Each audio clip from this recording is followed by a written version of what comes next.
All right. Here we go.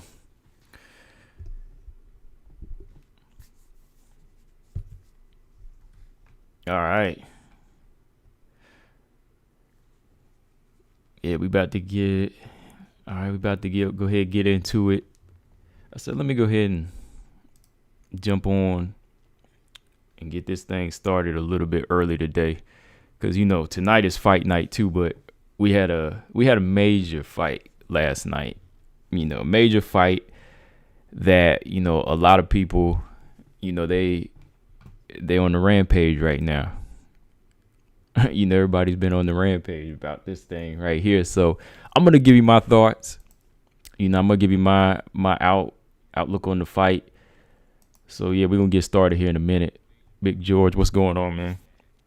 Yeah, we gotta talk about this one, man, because like I said, I was looking forward to this fight last night. Between two major flyweights, and yeah, I said I had to go ahead and jump on and talk about it, man, because last night I was just trying to process what happened.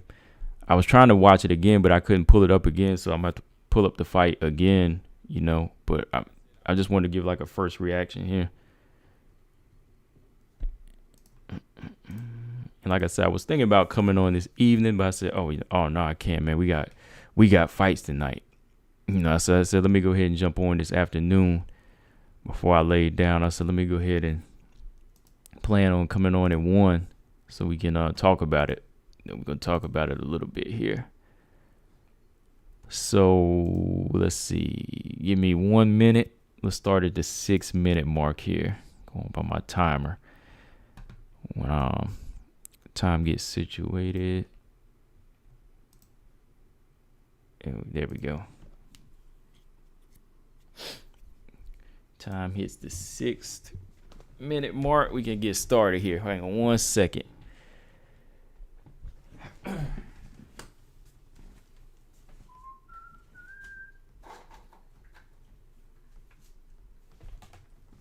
Nice day out here today too. Woo. It's like 90 out here. 90 and sunny. Well, partly sunny. A lot of clouds out.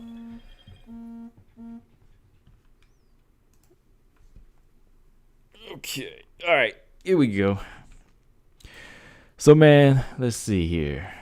All right, y'all. So, welcome back to another live stream. Like I said, a little bit earlier today, man, because I just want to go ahead and get it in now. Give you my thoughts. Can't hold it in anymore because, we got fights coming on tonight, too. So, yeah, let's go ahead and talk about it a little bit. Big George, Mr. Lee said a two-parter. Yeah. Let's talk about it, man. Velasquez, Kielholtz, part 1. I got to call this one part 1 because I'm giving you my first reaction to the fight last night that I watched. Then I'm going to go back and watch it again because that's how I usually do. Like, usually before I talk about a fight, I watch it maybe, once or twice. But this time I'm going to give you my first reaction to the fight. Then after that, I'll go back and watch it again. But first off, man, I got to say, shout out to both of the fighters, man. I got to say shout out to Velasquez and Kielholtz. It was a good fight. It was what I expected from both fighters. That's why I said whatever happens going into this one. 50-50, like I said, for good reason, because both fighters, they're committed to what it is they want to get done. Velasquez, she played the part she was going to play. Kielholtz, she was in the fight the way she knows how to fight. She was the aggressor. She had to set the pace. And, going back to Velasquez, she was the technical fighter. So whatever she didn't do that she was supposed to do, I was like, okay, so be it. Somebody was going to have to step out of the box. That's why I said it was 50-50, because neither fighter has faced a fighter like the fighter that was in front of them last night. Let's be real. Everybody looks at the 11-0 and they think, okay, Velasquez is pound for pound the best or something like that. But I'm like, no, she's good. She's a good champion, but she hasn't faced anybody like Kielholtz, out of her 11 fights, including, I'd say the highest level she's faced of coach. Okay, she can get a little bit more credit than Kielholtz is definitely Ilima-Lei Macfarlane, But on the resume, I haven't seen anybody that had that kind of style and explosiveness like Denise Kielholtz. Same can be said of Denise Kielholtz. Out of her 6-2 record, she hasn't faced anybody like Velasquez. So 50-50 right down the line. I'm not playing this off of looks like most people do. I'm picking my picks off of who I think can be the best fighter with their skill set. Just like I made my prediction, a few days ago. That's how I do. But good fight all around, explosive. We're gonna get into what I think here in a minute. First round, Velasquez, she went in there, set the pace. She was the aggressor. Kielholtz did. Kielholtz set the pace. She was the aggressor. Velasquez, she seemed to have the issues that I felt she was going to have.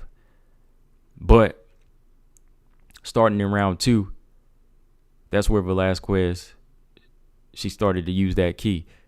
Now, Mr. Lee, we can talk about we can go back to what I said last week, right? What is it I'm always talking about? What did Kielholtz use? Well, you remember the jab, right? The jab is the major key, right? The jab was the key in this fight.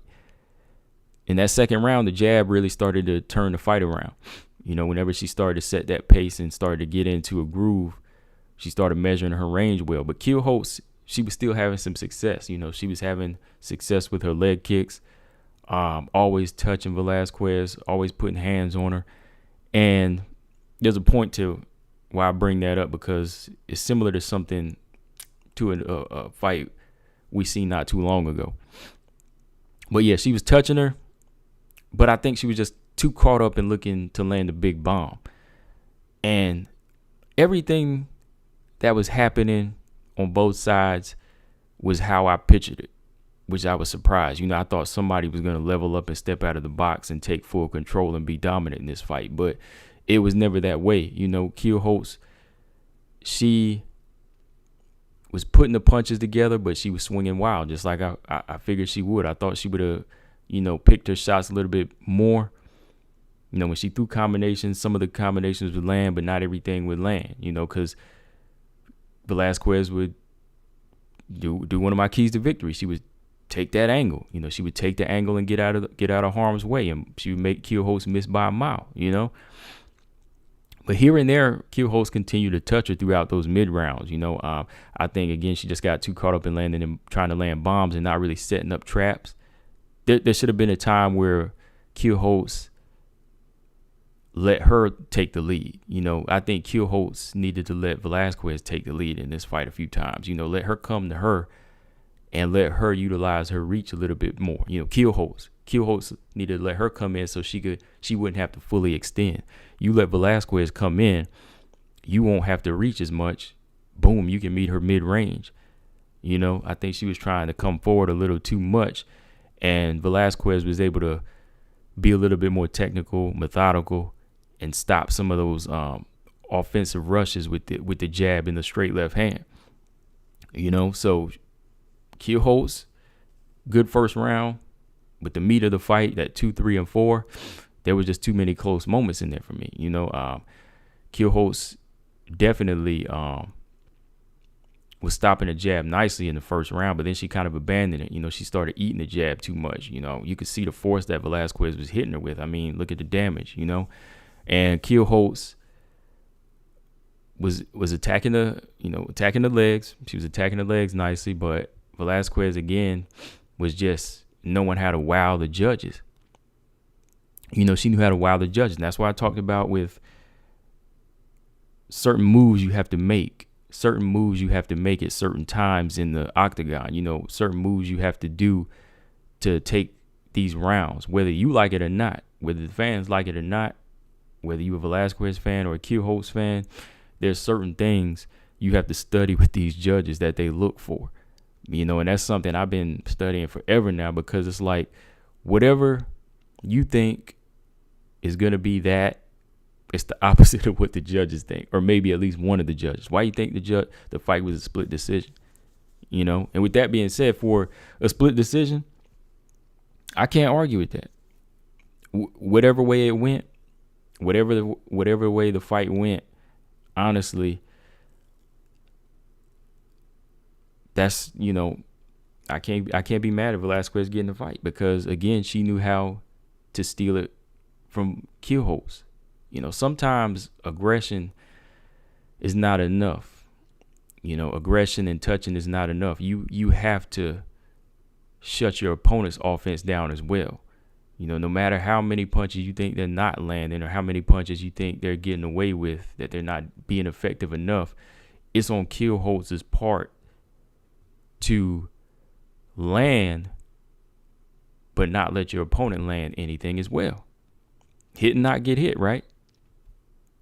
It's all about hit and not get hit to me.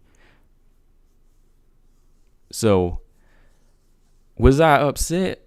Was I upset when those cards are read? I can't say I was, because that's how close the fight was. That's how close it was. I can't say I was disappointed in what the judges had. I mean, one judge had it for Kielholtz, two had it for Velasquez. And again, y'all seen this before. It's all what it comes down to, what they look for. So I can't say it was a robbery, y'all. I can't say it was a robbery. I'm looking at them punch stats, but I can't really go by punch stats either. Now, if it went to Kielholtz, I would have said, okay, I see it. Okay, I can see that. Velasquez can't be mad. But the same thing can be said the other way around, because the judges, they looked at more technical, effective striking. So when Velasquez was announced the winner, I said, okay, well, Kielholtz, she let her touch her too much. You didn't dominate and thoroughly beat the champion the way you needed to. Because that's what it all comes down to. Y'all seen it time and time again. To be the champion, you have to beat the champion, and you got to beat them decisively. Anytime, y'all know this, it's almost like an unwritten rule in MMA and combat sports. If you try to just do enough to beat the champion, you ain't gonna get it. It's not about doing enough. You got to go over. You got to either knock them out, submit them, or you just got to completely shut them down and dominate them. It's just time and time again. We've seen it. So yeah, a few points I wanted to talk about too. First off is that, though the fight did go Velasquez's way, she had to eat her words on this one, because, she was, what did she say? She's feeling that Kielholtz wasn't really like title shot material. She feel like Kielholtz didn't deserve the title shot. She was feeling like this wasn't a different look, like out of her 11-0, she's seen this before. But no, man, I already knew going into this one, like, Velasquez is going to have to really put forth a hard effort. She's going to have to go in there and really put forth a hard effort and make sure she's ready, because one slip up, she'll get caught. And you could see in the body language of Velasquez that she was really in for a fight. Like, she was really, really concentrating. I think she was having a tougher fight with this fight than she did with Ilima-Lei Macfarlane. For real. This was a fight where you could see it in her face that she was really having to concentrate. Like, Velasquez was really having to concentrate and really look at the timing. Like, she was really like looking at the body language of Kielholtz here, and she was really on edge. Kielholtz, she looked a little bit more comfortable, though. In my opinion, I'm not gonna lie, she looked a little bit more comfortable, which is dangerous. Being comfortable is a dangerous thing in the sport. I think it played to her benefit a little bit, because she was able to dictate the pace. She was able to be the aggressor and have a good first and fifth round. But she was a little too comfortable, where she didn't really make solid adjustments in there, where she didn't make solid adjustments to, again, shut down the angles and rip the body enough. She didn't break down the champion. She was getting off on the champion. She was landing, but she wasn't able to go in there and just dominate and bust the champion up and get her out of there. Velasquez was getting some good shots going with the jab. Her jab was being very effective. She was stepping out at angles, but she was getting caught. So every time I'm saying one fighter's doing one thing good, there's always that but there. So it was a performance where Velasquez had to understand, look, you can't underestimate an opponent like Kielholtz. Kielholtz wasn't underestimating her. She just didn't make the right adjustments towards the meat of the fight. But, Velasquez, I think she underestimated Kielholtz a little bit. I mean, what do y'all think? I really think she did. That's why she almost lost this fight. And what else? Hold on here. Let me check y'all out real quick before I jump on here. MJ said agree. Mr. Lee said Velasquez used her reach to her advantage with the jab. Right. MJ said yes to close the distance. Marcus said Juliana was wowing the judges. Exactly. You have to wow the judges. Like people don't understand. Like, we can say this all day long. I got a big question for y'all too. The more I go on in this one, to put it in perspective for y'all in a different way, let me just go back and look at the fight a little bit more, and it's gonna make y'all think a little bit. It's gonna make y'all think. This is how I was thinking, because I was sweating while I was watching this fight. I don't yell at the screen, but in my mind I be yelling, because I'll hold off on that. We'll talk about that in a minute. Like, I was sweating watching this fight. Marcus said Juliana don't want a rematch. Yeah, I heard. She better give her that rematch. George said that one takedown Velasquez had gave her the push. Yeah. When she knew that she could do that, I think the takedowns, I think she was going to do more takedowns to kind of like secure rounds. She was going to surprise Kielholtz, but she couldn't get off anymore because Kielholtz was sharp. She was still too strong to take down just like that at the end of each round. So that wasn't her game plan. She got one, but other than that, she couldn't do it. Alex Alberto G said Velasquez Velasquez versus Liz Carmouche, who wins. That's tough. That's tough to call.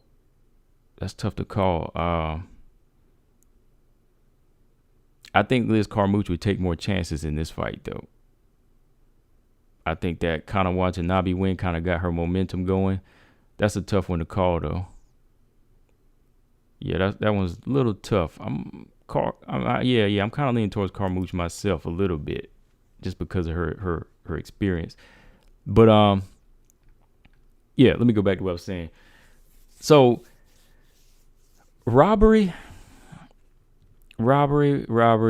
I gave my definition so many times of what a robbery is when I talk split decisions, or when I see other, Facebook posts, Twitter posts, and Instagram posts where people say, "Oh, that was a robbery. I know what a robbery is. Like, a robbery, when somebody has something taken from them that they worked hard for, that's theirs, but it's taken from them.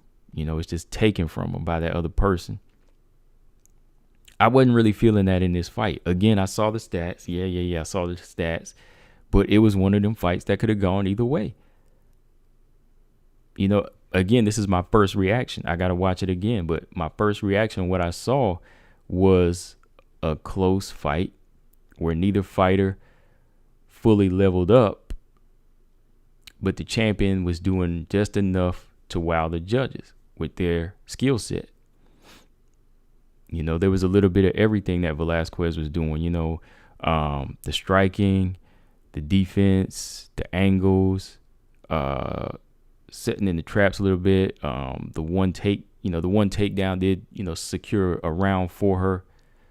And y'all know that, some of y'all watching MMA before me knew that they rate takedowns more. I used to say, they need to rate like combinations and knockdowns a little bit more than takedowns, because to me, it all depends on what you do with the takedown. But that's how the judges do, right? So I'm kind of just studying and following that, throughout the past decade since I've been watching it. But that's how they do. But yeah, robbery, no, I didn't see it as a robbery, man, because it was like the JoJo Lauren Murphy fight. Of course, it's a different fight, but I heard people saying JoJo was robbed. I picked JoJo to win. I thought she won, but I also knew that she was making it a little too close for comfort, and there was just going to be too many moments in there where she was letting Lauren take it from her. I knew what she was doing. I knew what she was doing wrong in there. But yeah, round 1, Kielholtz, she definitely outlanded the champion. Effective pressure, good combinations, constantly touching her and backing her up. I like that aggression that she was executing in the first round. But when that second round started, Velasquez, she started pumping the jab out. And not just because I'm a fan of the jab, but it was an effective jab. It was disrupting the offense of Kielholtz. Like, you've seen a couple times when she popped that jab, it made Kielholtz just miss a combination, and she could step back to the right and reset. She was circling in the right direction to get away from the right hand, even though she was getting hit a few times. Third round, more jabs and angles. So it was just getting more jabs and angles. And I think it was the third or fourth round where I saw the strike stats. I saw Kielholtz up a little bit. So I was like, okay, well, Kielholtz is still landing. I said maybe she got a shot. But I did see round 2 and 3 slipping away from Kielholtz. I thought that the champion was, doing enough to keep her belt. When we went into round 4, you started to see the effects of the jabs in the straight left hands. Kielholtz was starting to bleed a little bit here, but she was still game. She was still pressing forward. She was still touching the leg, still throwing shots. Some shots were grazing. Velasquez's chin was still wide open. So at this point, from the outside looking in, and I see her being aggressive, there's just a part of me saying, okay, Kielholtz, she being aggressive, but you can't throw these wild combinations down the line like this. You got to start setting big bombs up. You got to set traps. Combinations brushing off on a fighter is not going to win you the fight. You have to set them up. The round 4, that's where I felt like she started to go down a little bit. I was like, she's getting touched up here. The judges, they're going to like this. This is what I'm saying. I'm not basing it off of what the fan in me is watching the fight is saying. I'm thinking like the judges. I'm thinking like, somebody that's in the corner, which I'm going to bring up here in a minute. I'm thinking, I'm like, you letting the meat of the fight slip away here. I ain't gonna lie to a fighter, you know what I mean? I was like, okay, Kielholtz, you letting this slip. You getting touched up a little too much here. And when it got down to the 5th round, I ain't gonna lie, I said, look, she need a knockout to win. You know why? Because, okay, she might be ahead on punch stats or strike stats, whatever. But what is Velasquez doing to wow the judges? She's looking unmarked. I know we don't really rate damage like that, but she's looking unmarked. She's looking like she's controlling it off the back foot. And she still looks like the fresher fighter here at this point. So Kielholtz in round 5, she turned it up right away. I was like, getting the knockout because she scored that big right hand that buckled Velasquez. And I think that's one reason Velasquez might be fighting a little cautious fighting there, man, because she's very careful because that chin got touched. When that chin got touched, she got buckled, man. And Kielholtz, that was her point to go in for the kill. Right there, she should have closed in, went to the body, and then go up top to the head. That's what I'm saying, man. Investing in the body, man, it'll get you a knockout. I mean, if y'all don't believe me, go back and look at Valentina's fight with Jessica I and so many of her other fights. I mean, even Jessica Andrade, when you invest to the body, that'll get you the knockout. It'll open the head wide up. And I think I'm making it up, but I mean, like, no, like there were points in there where Kielholtz should have invested in the body shots a little bit more. The body was wide open to Velasquez. So if she would have started touching that body, boom, then you go up top.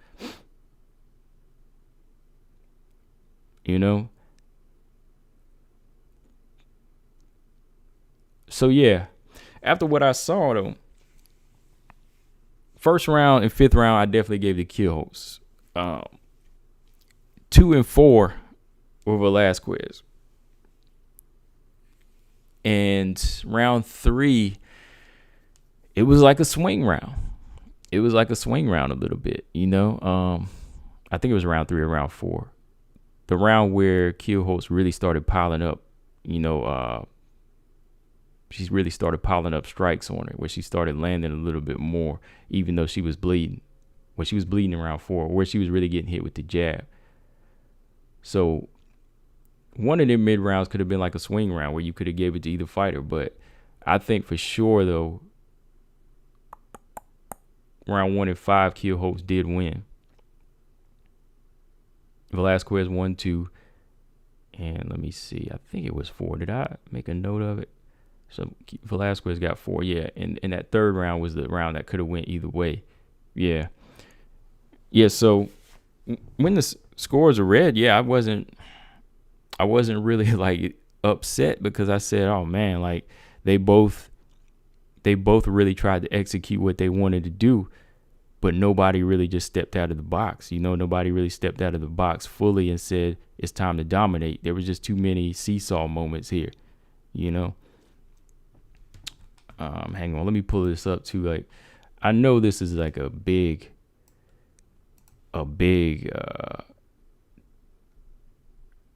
difference, but it all depends on what they were looking at too. Like, what strikes were they counting too? So I have to look at all of that. All right, so this was the final numbers right here, because I see this in boxing all the time too. CompuBox numbers, you can't really go by them numbers all the time. See, there you go. Total strikes. They had Velasquez landed 46 strikes out of the whole doggone fight, man. That's crazy. And 38 were punches. While Kielholtz landed 101 out of her 427 that she threw, and 69 were punches. So she landed about 31 more punches than Velasquez, and way more kicks. Yeah, I definitely agree with the kicks and the combinations she was throwing with the punches. But again, effectiveness. They're looking at effectiveness. Let's see. Yeah, and the one takedown, like that one takedown, it wasn't really like enough to like change the whole course of the fight. It was just something she secured in that round. But yeah, those are the numbers right there, though. Let's see here.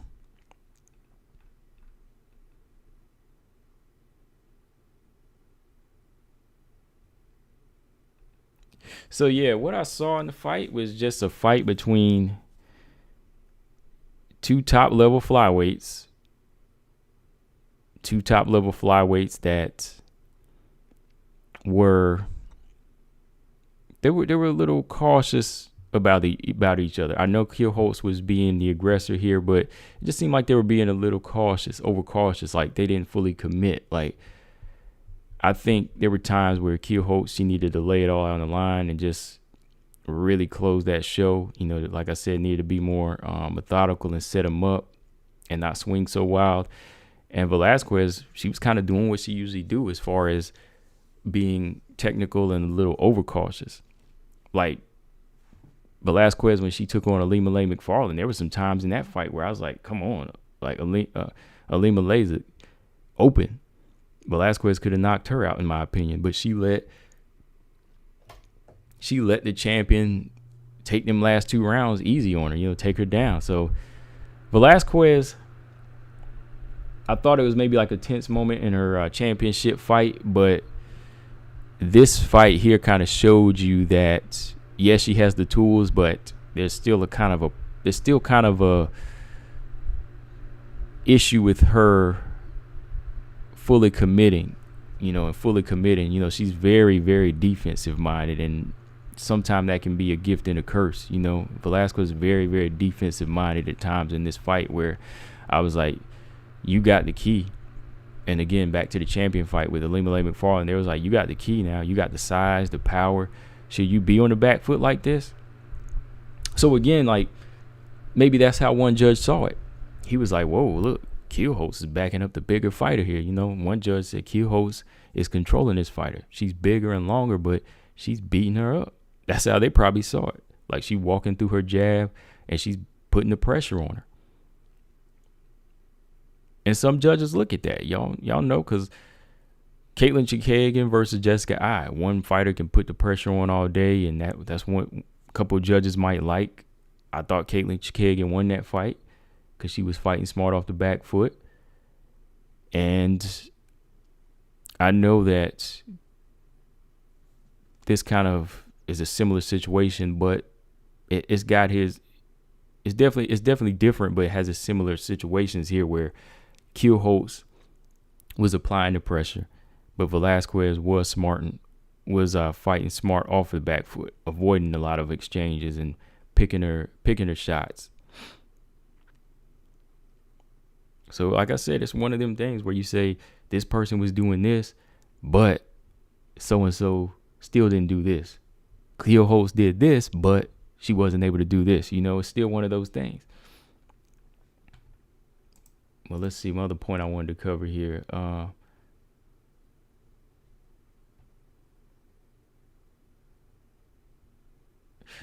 Yeah, Ravioli making a good point right there, man.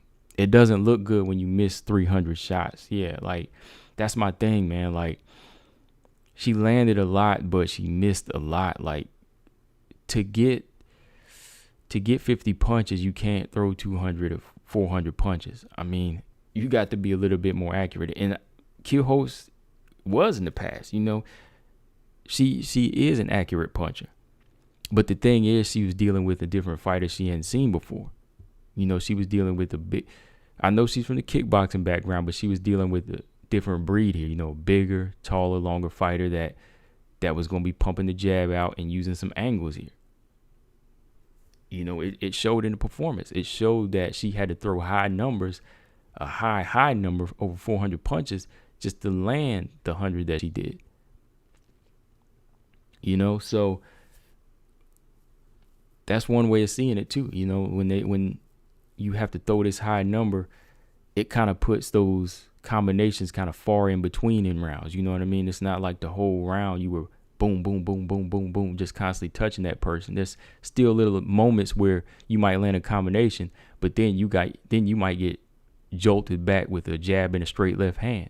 And then what are the judges going to say? They're going to say, well, that 1-2 from Velasquez was more effective than those 3 grazing shots. You graze a fighter with 3-4 shots, okay, but then you get stunned with a straight jab and a straight jab down the pipe and a straight left hand. Who do you want to give that round to? I'm a person that looks at accurate punches. I'm a person that teaches accurate punches and likes precise punches. So that's what I'm going to look at. If you're a person that continues to graze the shoulder or graze the top of the head, I'm going to be like, yo, come on, man. Like it's time to aim. It's time to aim. You start pumping 1 or 2 down the pipe. That's what we got to look at. Quality over quantity. So again, that's what another judge was looking at. So can't really say it was a robbery. This is just me now. Like I said, it's just what I'm thinking.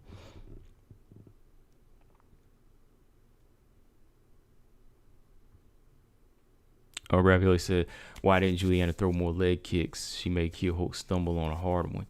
Yeah, I saw that. Yeah, she did make her kind of stumble on a leg kick. Neither fighter really committed to, very, very hard leg kicks in this fight, which I thought was kind of crazy.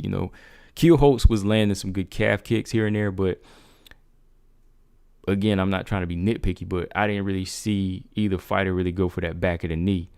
I never really saw anybody try to target the back of the knee and knock it out from under them. You know what I mean? Like nobody was really like popping off hard enough leg kicks. I mean, good examples, when you look at the Weili Joanna fight, back and forth action, they were going at it both levels. I mean, look at the legs, look how red their legs were. So I think there should have been more moments where, as even the champion, to get more headshots, she should have started switching the level up a little bit.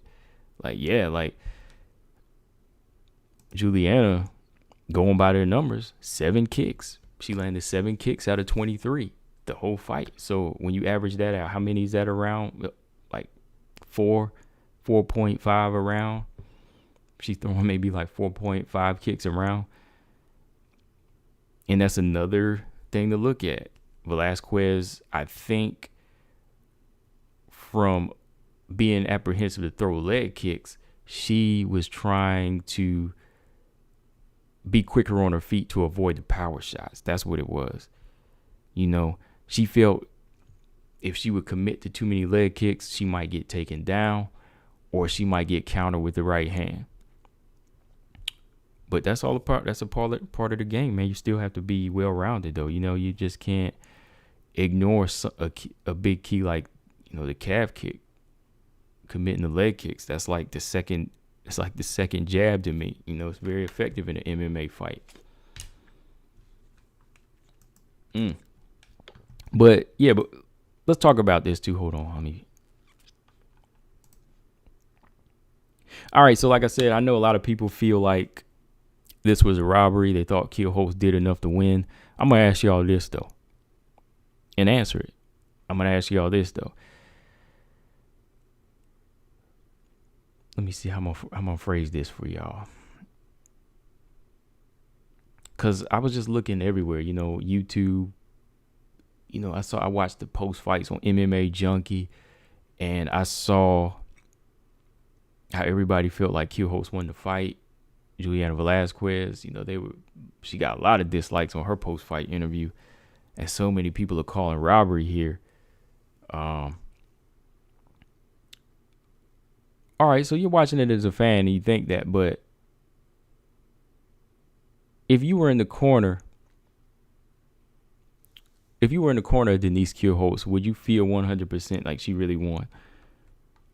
If you really analyzing the fight like that, that's the question. If you were in the corner of Velasquez, would you really feel like she won?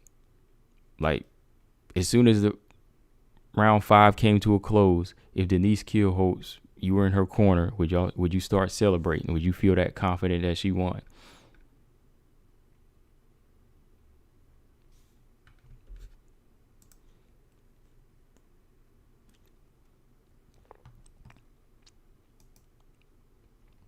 That's the question. Like, would you feel confident if you were in Denise Kielholtz's corner? As soon as round 5 ended, would you go back and celebrate? Would you pick her up and start celebrating right there? Like, oh, yeah, we dominated Velasquez. Or if you were in Velasquez's corner, would you say, okay, that was a tough fight, but you still got your belt. I think you did enough to keep your belt.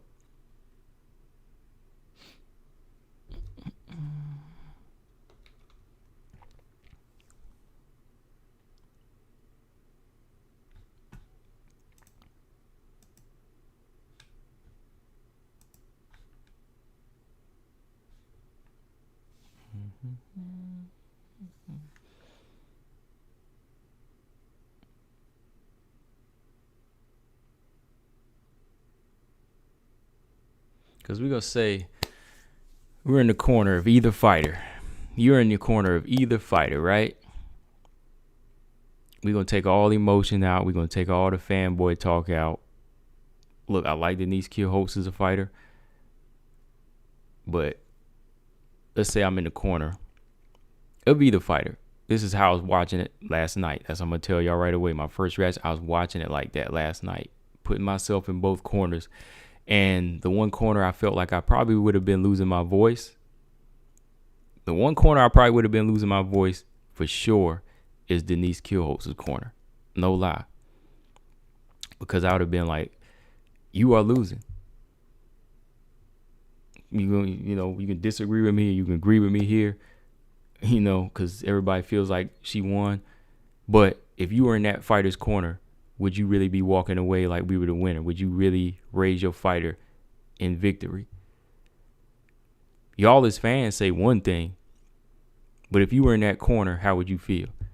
Because I'm sure that her corner right now, they're probably saying, we got to look back at the tape and we're going to see what we did. You know, of course, the contender, they're going to say, I did enough to win. But even at some point, they're going to understand that they didn't. All right. So you're in that corner and you saw what your fighter was doing in there for 5 rounds, you honestly can say, we landed over 100. We landed 100 punches. We landed 60 more punches, and that was enough to win a fight. If that's the case, every corner is going to tell their fighter, touch that person 100 times and you'll win the fight. It's not about that. It's about octagon generalship and IQ. You got to put everything together. You just can't go in there and think you can land 60 more punches than a person and win a fight. If that was the case, every corner would do that. They would say just land 60. It don't matter what they look like, how effective they are, but if you land your 60, come out with 100 punches and you only let them land 40 or 50, you good. That don't work like that. All right, so George said no, he wouldn't feel comfortable. Mr. Lee said no. Marcus Bell said no. George said no, and the MMA judges would go with the champion. Exactly. So Denise, he said yeah. Denise, he said no, but Juliana, he said yes. Right. And that's the only point I'm trying to prove. Like, that's the point I'm trying to prove. Like, fans, they're going to go ahead and see one thing and say, oh, man, that was BS. That was robbery. Judges don't know what they talking about. But me, when I was watching this fight, all right, my reaction to Kielholtz the first round, I'm like, good job, good job. We need more of that, more of that. As soon as the second round started, I was like, uh-oh. When that jab started landing, Juliana Velasquez started pumping her jab out. I was like, okay, we got to get out of the way of the jab, Kielholtz. You got to get out of the way of the jab. You lost that round. Third round, I ain't going to lie. Okay, you turning it up a little bit more. You landing. Boom, you getting hit. Dang, you still getting hit. I'm in the corner. What you doing? Get out of the way of the jab. Get out of the way of the left hand. Okay, all right, you touching her. You touching her. Stop swinging wild. Stop swinging. That's how I was thinking the whole time I'm watching it, right? Stop swinging wild. Stop swinging wild. Stop throwing combinations you're going to miss with that left hand and lean forward. You're going to get countered. Thankfully, Velasquez wasn't that type of person to jump on her. You know, Velasquez, she's getting out fully out of harm's way. There were plenty of times where Velasquez could have caught her. This is what I'm thinking, right? So third round, I'm like, all right, it's 2-1. You down, Kielholtz. You losing. Fourth round, I'm like, oh boy, now she bleeding. I'm like, come on. Start turning angles. Step to your left. Stop standing in front of her, you know. Where are the body punches? You know, her body's wide open. Her elbows are out. Why are you not touching her body? You know, why are we not getting straight right hands to the body? And in my mind, you know what I said? I was like, all right, Valentina's kicking Jessica Eye to the body 3, 4, 5 times. Boom, head kick comes. Gets the knockout. I was like, Kielholtz, do the same thing. Touch the body, touch the body, touch the body. Then, boom, go for the head. Stop head hunting. All right, you down. You down. Fourth round, you down. I see the punch stats, so I can't go by that. You down. It's 3-1. She got this. Fifth round start. Oh, okay. Velasquez, okay. You buckle to go after. But she go after. After that right hand she rocked Velasquez with, back to the same thing. You're not setting up the trap. You know, you plodding forward too much. You waiting. You waiting. Juliana Velasquez, you know, she's mostly trying to go on the back foot. Okay, Kielholtz, she's landing. She's putting the pressure on. End of the round. Oh, man. Kielholtz, you won that round. You needed to finish. 3 rounds for Velasquez, 2 for Kielholtz. That's how I had it. I was like, okay, if you didn't win, you know why. Okay. So when them scores were read, I was like, okay, one card for Velasquez, 1 card for Kielholtz. But something was telling me that other judge is going to give it to Velasquez. One judge may have seen it one way, but the majority is going to see it for Velasquez. And when it was read, I was like, okay, you can't be mad. Can't be mad here. Cannot be mad. And that's how I watched it. That's how I was watching it. Honestly, that's how I was watching the fight. You know, I was like looking at Velasquez. I'm like, okay, she's playing a safe, cautious fight here. She's doing enough to keep her belt. She's taking away the offense with more effective jabs. And I'm looking at Kielholtz's corner like, no, man, we got to turn it up. Turn it up. Look, y'all know, look, I picked Kielholtz to win this fight. I picked her to win. I predicted she would win a decision. And y'all was asking if you like you won a decision. I'm like, okay, I can see that. If she would have got it, fine. But I was still being like, you got to turn it up in the future. Like, you got to do more. Sometimes doing a little less is doing more. Like, just because you throw a lot of punches and throw more punches don't mean you're doing more. So if she would have won, yeah, I would have said, okay, she got it. She skeked by with it. Velasquez couldn't feel any kind of way. And the opposite can be said. So when she won, I was like, okay, she won. Could have gone either way. Not a robbery, though. It wasn't a robbery. That's my first reaction. It wasn't a robbery.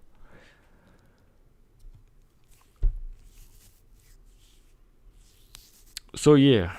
Let's see here. Ravioli said Liz Carmouche will not do a damn thing to Juliana at a distance. Can Liz out-grapple her? I think Liz Carmouche could. Liz Carmouche, she's going to have to take more chances. I mean, there was something I seen in Velasquez as far as her not stepping up to the plate and taking full-on chances. And again, the chin. I don't know how good the chin is. The way she's really, really quick to get out of harm's way. The chin is still wide out. It's wide open, too. It's out there. Liz Carmouche got power, too. So, Liz going to have to fight more of a fight like Kielholtz did, be on the inside more and, clinch up and grapple. But they can't ignore the body, man. They got to start landing body punches and kicks.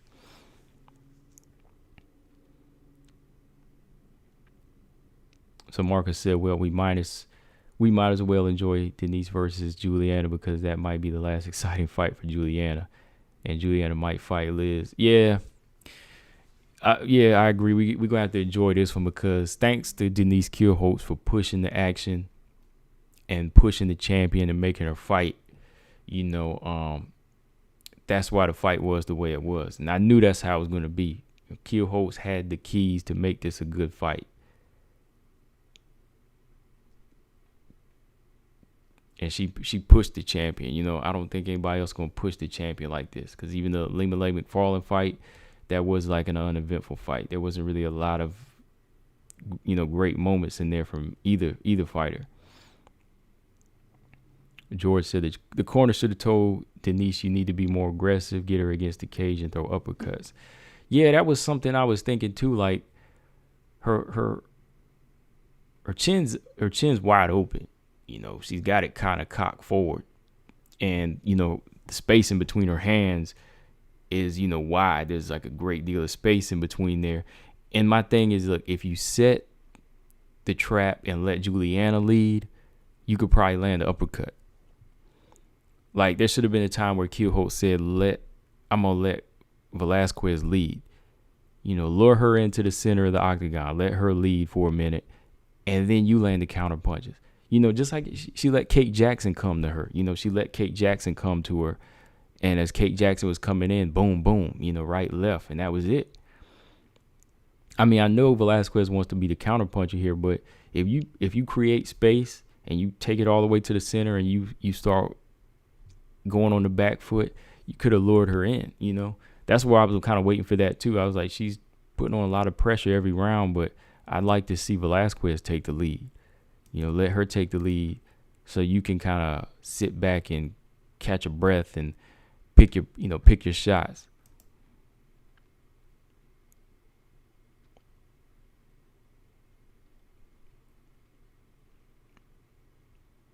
Her left hook would have been a big problem too if she started, touching that body, and then that would open up the right hand. Ravioli said Valentina would eat Juliana up with kicks. Yeah, because her body's wide open. She'll start with the body. She'll go with the leg kicks first, If you're flat-footed, she's going to touch your legs first, and then eventually she'll go to your body. Then that left hand comes into play. So it's levels to the game, man. You can see with a champion like Juliana has. She's got a lot of good tools to her, but there's certain things she lack. And then you see with Valentina Shevchenko why she is the champion, why all her title defenses have been so much more one-sided. See, whenever you talk about what Valentina does, you can confidently say that she will be champion in each and every title defense she takes. But, with some of the things that Velasquez is lacking, I think, it's safe to think that she won't hold the belt as long. She won't go on a long title reign right there like that, right?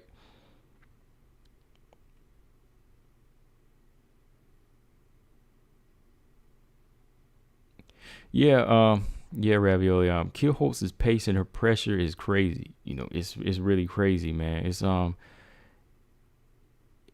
she's got the gas tank and she's definitely got the chin. She's strong.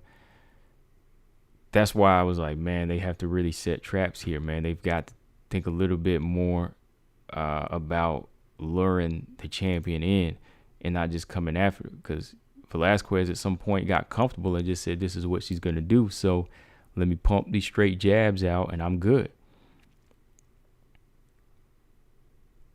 And then she'll take a breather whenever she wants. She'll step back and, just kind of take the rounds by letting the fighter come after her.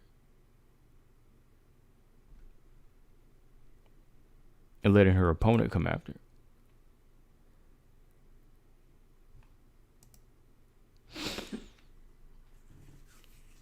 But yeah, I keep seeing stuff come up right now. People are saying that she was robbed. It was one of those fights, could have gone either way, man. Like, if we want to strictly go by numbers, then yeah, she did it. I'm gonna go back and watch it again. But first time around, is somebody in the corner, I would have been like, yo, we got to step on the gas. We got to take it from the champion. Like, we ain't knocking the champion out. We ain't winning. No close calls. If you're a contender, no close calls. Y'all know that. That's the first rule. Like, do not leave it in the hands of the judges, especially if you are the contender. You got to finish.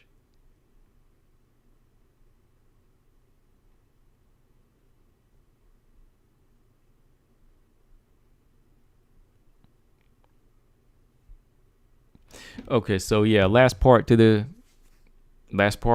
So what do y'all think? Robbery? Yes or no? Answer that for me, please. But let me jump to this part. Marcus Bell said, I wasn't all that impressed with Diana's fight. Oh, me either, man. Let me talk about that just for a little bit. Diana Askarova versus Gabriella Golovin. I wasn't impressed. Like, okay, she went through the motions. She did what she had to do to win. But she was very, very, very cautious in this fight. Like, I don't know, like, was there some other issues going on? Because she just really looked flat in this fight. Very right hand dependent. Just staying on the outside. Golovin was just constantly, touching her with the kick. And she was just really, really pressing forward, being more so aggressive.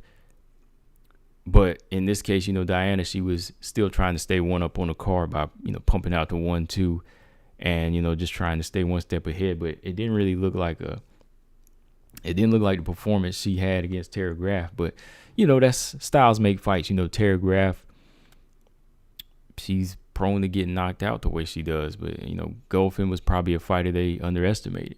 I know Golovin was coming off of back-to-back losses, but I think on Askarova's part, playing into the hype and, the way they building her up at 3-0, you got to go in there and destroy a fighter that's on a 2-fight losing streak, this early in the game.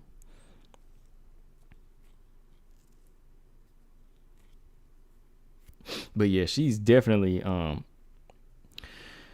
this is what I'm telling people, man. Like, this is why I say certain fighters, you can see something in them on a lower level, like Askarova, up and coming flyweight prospect, versus who's another one that's gonna come up. Like in the UFC, you got, I'm gonna take Casey O'Neill this time. I see a little bit more in Casey O'Neill. I know she has a few more fights, but I see a little bit more growth in Casey O'Neill. Now, I'm saying she's not the best, no, but I think Casey O'Neill has a little bit more to her game.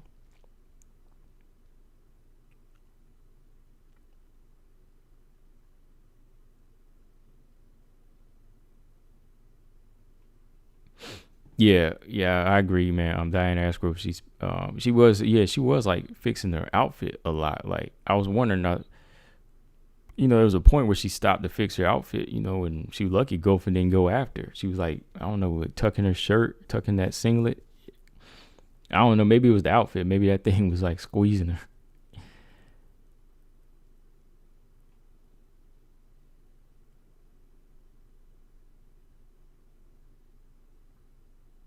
Ravioli said, I thought Laura was going to beat Casey O'Neill. Honestly, I did too. But whenever I saw Casey O'Neill come out with that win, I said, oh, yeah, okay, she's got some grit to her. She's tough. I mean, I still need to see a little more from Casey O'Neill, but she showed she had a little something in there, to keep going in the fight.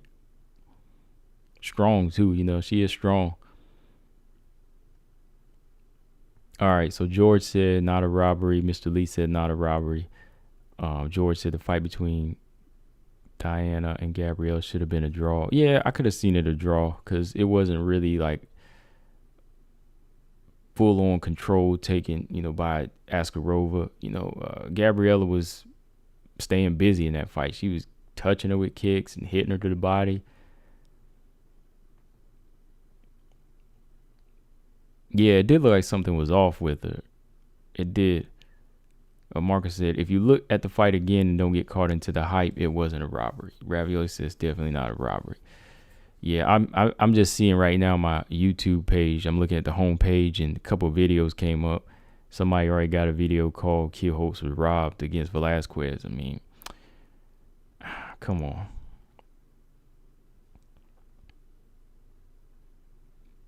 That's everybody's first reaction because it was done last night, I can see too. But it's like, you just playing into it. Like, you ain't really like looking at the fight. Like, come on.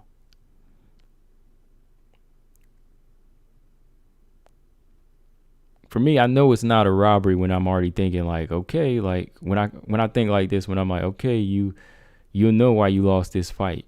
If it goes the other person's way, don't get mad. That's usually the first words that come out of my mouth is like, all right, JoJo, if I think you won, JoJo, but if she gets it, don't get mad. That's how it was last night when they were reading the judges' cards. I was like, uh-oh. I was doing this for both of them because I was like, oh, they got one for Kielholtz. I was like, don't get mad, Velasquez, if she wins. And then when I heard the next one for Kielholtz, I was like, all right, Kielholtz. Or, yeah, the other way around.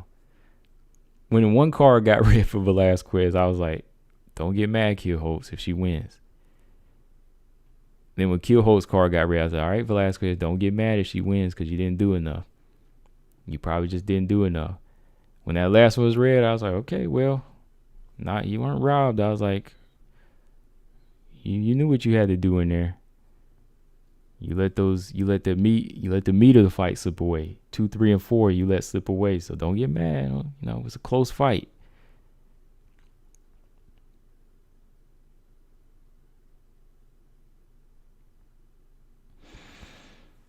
Bellator needs to give Diana a few more low-level fights before giving some competition. Yeah, they do. Oh, yeah, I got to do my post-fight. I'm not going to talk about it yet, but the Blenko fight versus Silva was good. That was a good fight.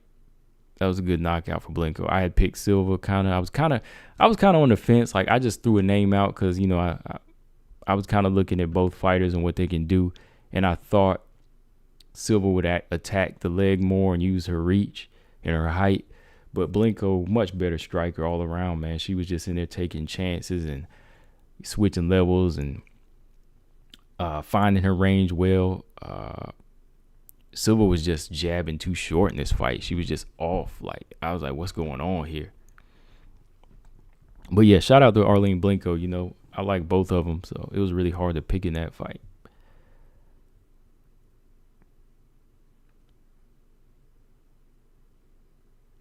Yeah, Tara Graff is small. Marcus Bell said, to me, Casey rose to that occasion when she fought Lara. However, she still needs to work on that ground and pound. Yeah, her ground and pound needs work. Yeah. Ooh, Casey O'Neill versus Vidi Arteaga. If they fought, ooh, man. I think Casey O'Neill is good in the clinch. She's strong. But Vidi Arteaga has been working on her striking, man. Vidi Arteaga has been working on her striking, but she's wide open. Who's bigger? I think Casey O'Neill's a little bit bigger. I think Casey O'Neill's a little bit bigger. I might ride with... I'm going to kind of lean towards Vita. But Casey O'Neill showed something in her last fight that made me say, okay, she's trying to step her game up. Ooh, man, Ruiz tonight, man. I got Lemos winning tonight. Ravioli said Blencowe's a good striker. Yeah, she's a very, very good boxer. Good all-around striker. Yeah. Mr. Lee said it's a fight, an emotional event fans feel instead of think. It's just the nature of the game, right? Yeah, so you're gonna have a lot of people caught up in their feelings when they do videos or when they pump out reactions on IG or they comment, they hit Kielholtz up or Velasquez. They're gonna be like, I feel you won, instead of taking the time to think about it. Yeah, that's a good point, Mr. Lee. Yeah, definitely, man. Like, everybody's gonna think, yeah, this is what happened. I feel this. Well, you weren't in there feeling the punches. You know?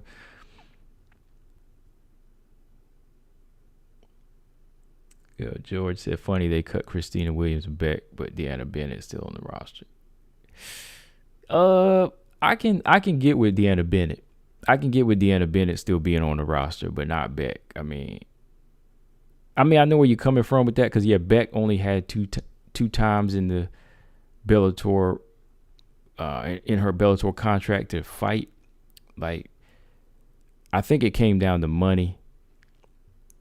You know, when you got Askarova in there, they're trying to push her. They're trying to push the new blood like Valerie Lareta. They kind of had to cut who they think is the, you know, unfortunately, this is right how they think, the dead weight. Robot Chicken, what's up?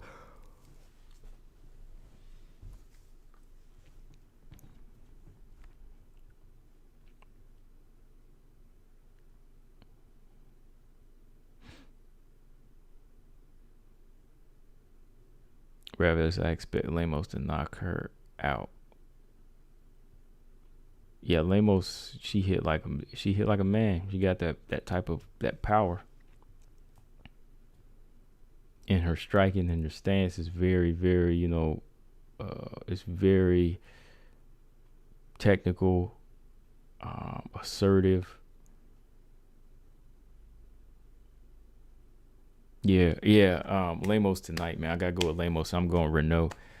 MJ said, but I wonder why black people never win close decisions. Yeah, was a boxing match I was thinking of. I always thought Bernard Hopkins had won that Joe Calzaghe fight way back. You know, people always think that fight went the one way, but I thought Bernard Hopkins did enough to win that fight. Of course, they gave it to Joe Calzaghe at the time because he's from England and he's undefeated.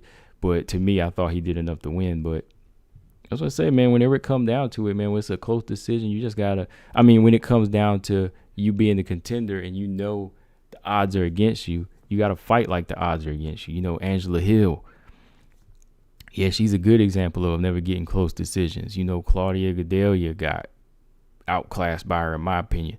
You know, I think Angela Hill beat Michelle Waterson, but You can't keep depending on that. Like I said, you gotta be a point fighter. You gotta know how to master that style. You gotta knock people out. Like Kielholtz, look, she had the power in this fight with the 100 and some punches that she touched Velasquez with. That number should have been cut lower because she should have started banging, with them more so efficient punches, and then put something together to get her out of there.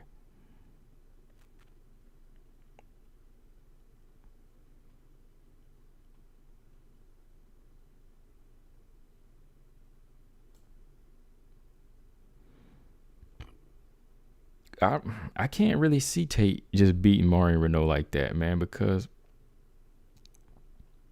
they make it sound like it's easy. Like, come on, she's been off for 5 years and Renault is still active. And I think Renault really wants to close her career out, on top. Or, not on top, but she wants to close out with a W.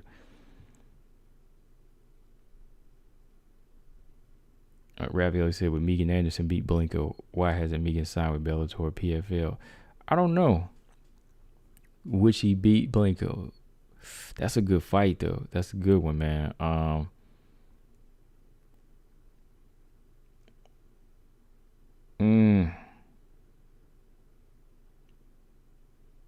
like both of them. I like both of their styles. But if I was just to think, like, when it comes down to hands, man, Megan Anderson, hands down, is just a hard hitter, If it was a stand-up fight, I might have to lean towards Megan just because of the, the range and the reach and the power she has. But I think Blanco has a little bit more tools. Like, if Blanco can get on the inside, I think she could fight in combinations and spurts, and I think she'll win on the ground. I think Blanco's ground game is underrated.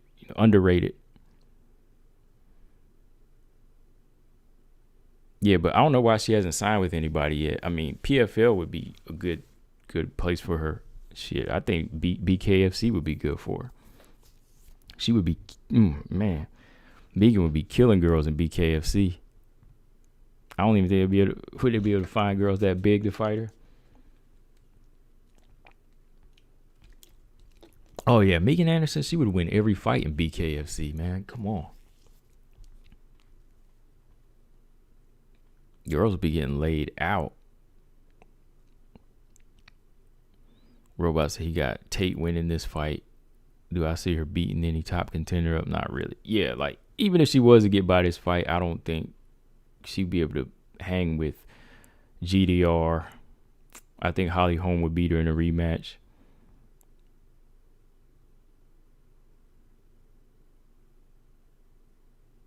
Yeah, that coming up short part, it's a hard part of the game, man. It's something that, fighters, they really have to find out what is it that makes them lack that one little thing that push them over the edge, man.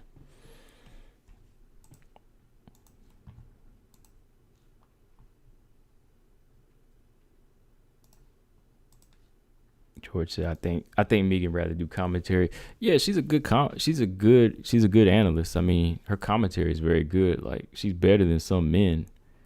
Yeah, like yeah, Megan Anderson's better than a lot of men at commentating. I do like her commentary. When she's in Invicta, whenever she comes through there, I think she's done a few UFC ones, I think. But yeah, she's very knowledgeable, even on her channel.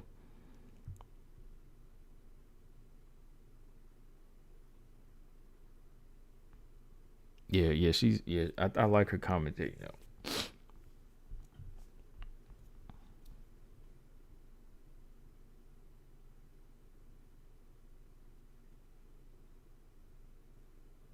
Let's see. Ravioli said Megan would probably beat everyone except Kayla and Larissa Pacheco.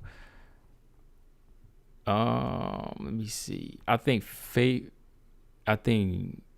is it Janaya or is it Jenna? Yeah, Fabian. I think Fabian would be a good fight. I think that would be a good fight for Megan Anderson. Two stand-up fighters. She's 6 foot. That would be like eye to eye. That would be a good fight. Yeah, Megan should be in the BKFC. MMA Art, he said, what if Cyborg and Nunes went to BKFC? Oh, man, if they went, they would own it.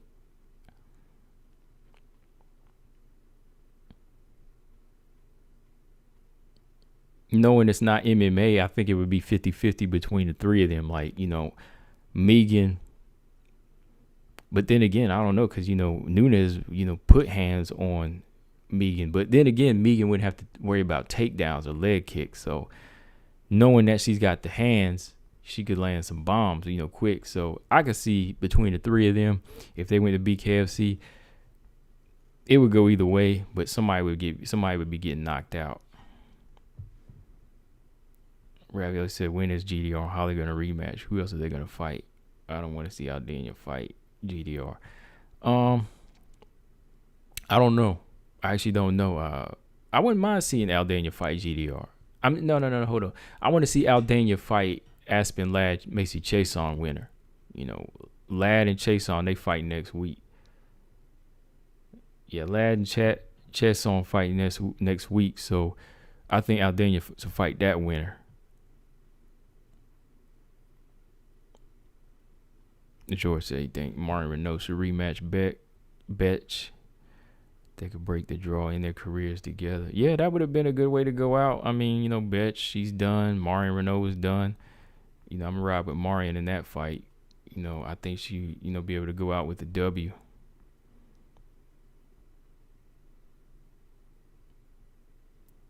Oh, yeah, no doubt. Yeah, Marcus, yeah. Megan Anderson is very much like, she's like the female Derek Lewis with the one punch power. She's got it like that. Like, all around fighter.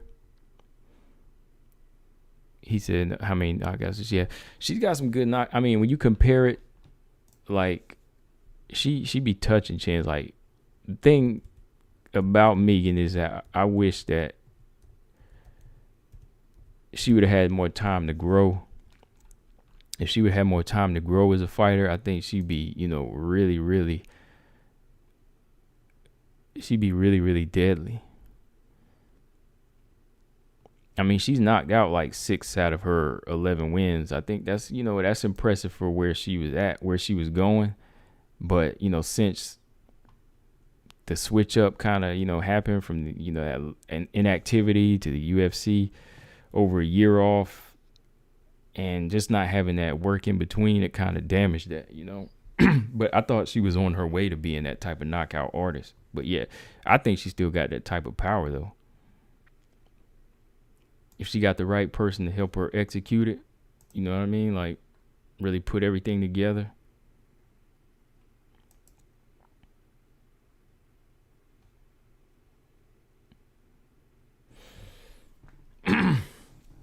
Olga might need to go to PFL unless the UFC has enough breaks. Yeah, I think UFC would be nice. I think she could go in there and fight somebody like Norma Dumont. That would be a good matchup for her.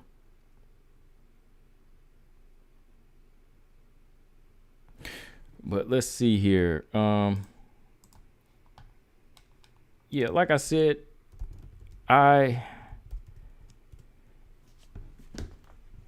had to sit down and I was, like I said, I was plotting on doing the video last night, live stream last night, but I said I'll wait till today just to see if I feel the same way. And yeah, I still feel the same way about the fight last night. I think that, Velasquez and Kielholtz, it was a good fight, but again, this is my first reaction to watching it once. But I'm going to watch it again. But I don't really think my reaction is going to change this time, man, because like I said, when the fights are this close and I'm watching it closely and I'm putting myself in the corner, it's just like, that's pretty much it, because it's like I'm seeing where you're not stepping out of the box. I'm seeing where you're lacking this, you're lacking that, but you are doing this and you're doing that. But there's points in there where you have to go above and beyond to take a belt,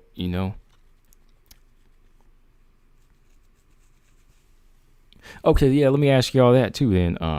Back to the Denise Kielholtz fight. Let me ask y'all this while y'all still asking questions. Okay, let me ask y'all this in the chat. Okay, did Denise Kielholtz, did she go above and beyond to win the belt? Yes or no? Did she go above and beyond to try to win the belt? Yes or no? Answer that question. That'll put it in a perspective for you again. Like, did she go above and beyond? I mean, not just trying to go in with pressure and aggression, but did she go above and beyond as far as trying to make every single adjustment? I know Velasquez didn't go above and beyond. I know Velasquez didn't go above and beyond as far as, defending. I mean, she just did enough, and if you do enough as the champion, you keep your belt. But it's up to the contender to go above and beyond. Not just landing more, not just more aggression, but about setting up traps, about breaking them down, about ripping the lead legs up, making that champion, defenseless, knocking them down, busting them up. I'm talking all of that. Knocking them out, getting them out of there.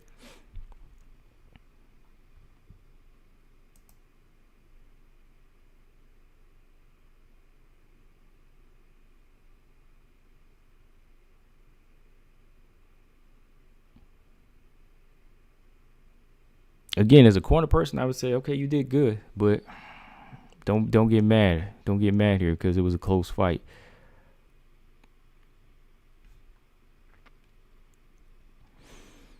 Oh yeah, hold on. Y'all were talking about let me see. Oh, MMA Art said, do you think the winner of Marina versus Mackenzie Dern should get a title shot or fight one more?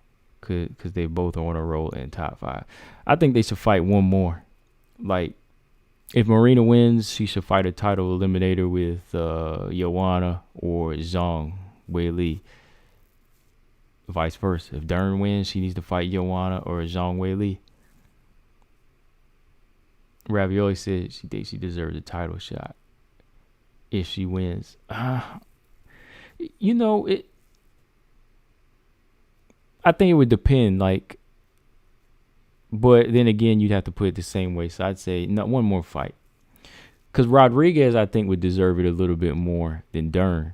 Like, if Dern beats Rodriguez, that would be one of the best names on Dern's resume, honestly. But for Rodriguez, Rodriguez is beat. Rodriguez got some good names on her resume. But I think the Zhang Weili fight would be good for either one of them.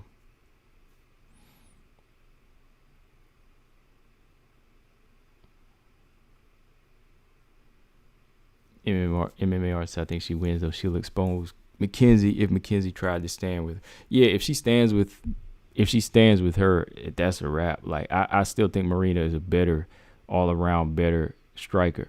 I mean, Dern is learning, but she's gonna have to use her striking to take it to the ground. I've got Dern Rodriguez better work on ground game. Yeah. Ravioli said, I'm still a low-key Dern hater. They keep giving her easy matchups.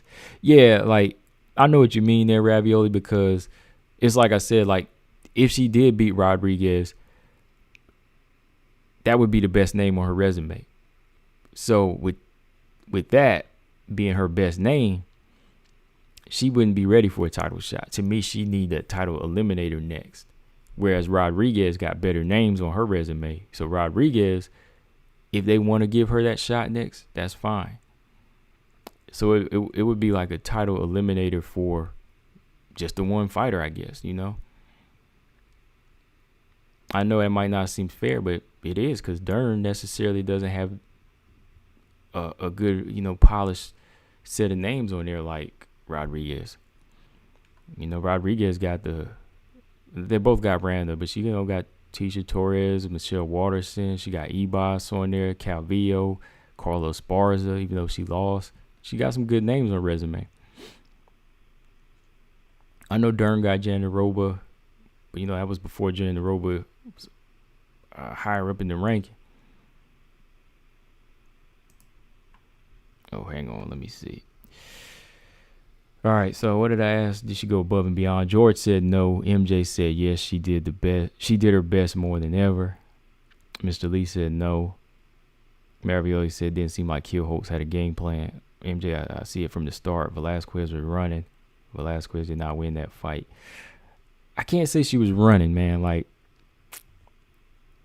running, that's when you on that bike for real. Like, you just corner to corner. You never set up punches. Like, that's footwork. You know, Velasquez was using more footwork to make her reset. You know, you still want to land and you don't want to get hit. So I think Velasquez was more so picking her punches and being a smarter fighter and just stepping out of the way. Like, it's not about exchanging.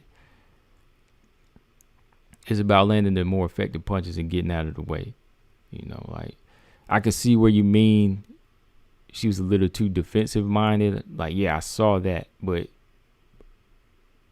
she wasn't taking enough. She wasn't taking enough chances as well. Like, she didn't go in there and take full advantage of her size and her reach. You know what I mean? Like, the style she was using, you know, on the back foot, stepping out of the way in angles. Okay, yeah, you know, that's good work, but there come a point too when you do say, okay, this is the bigger fighter. Like, why is she not backing the little fighter up, you know?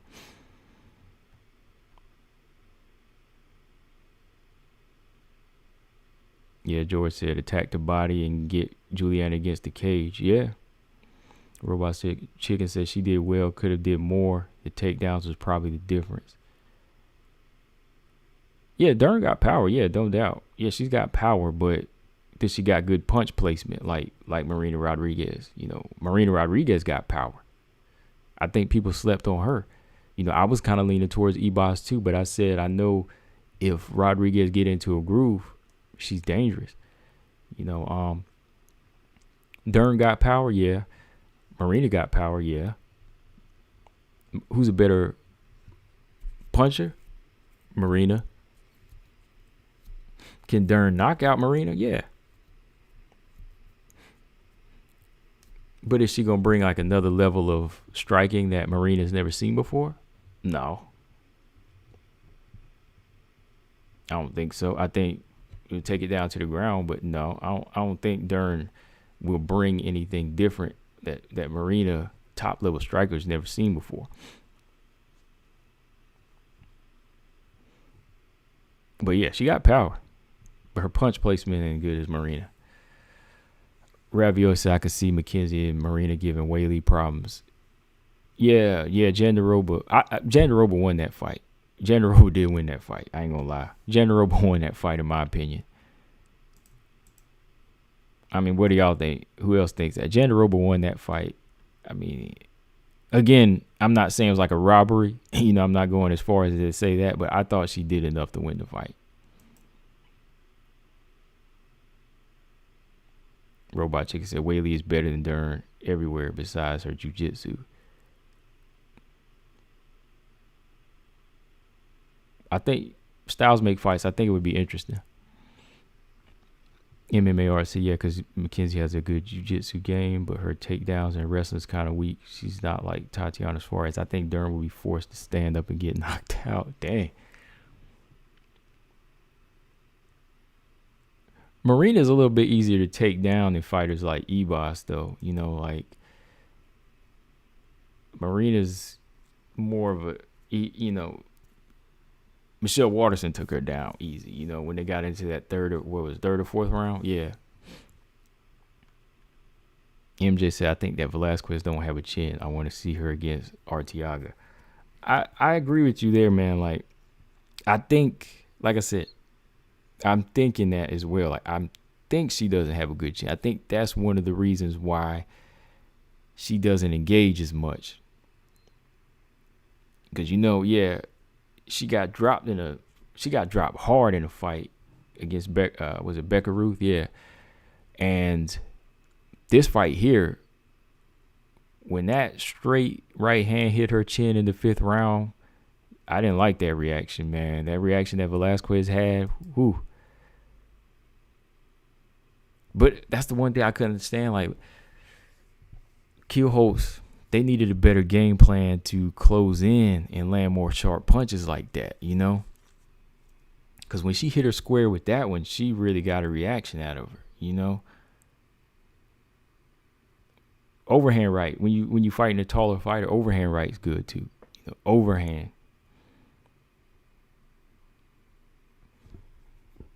You know, not always straight because, you know, you throw the overhand, it gets to the taller fighter quicker.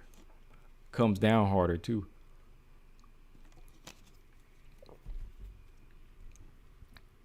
Ravioli said, I've yet to see Whaley's super strong ground game in the UFC, or did I miss something? She's got decent ground game against the fighters that she fought. You know, Tisha gave her a few fits, you know, as far as getting her down, but you know, eventually, like, Whaley's got a good grinding. She's a good grinder, you know. I think she's a good grinder on the ground, like where she was grinding Tisha Torres out, and I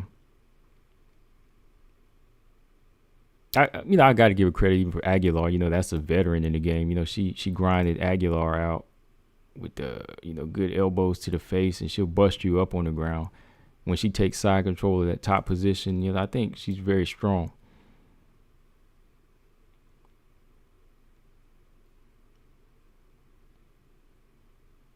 Not like Suarez's ground game. You know, when Suarez is working, she's wrestling and mauling you. You know, she knows how to lock them legs up and, you know, close you up and take over.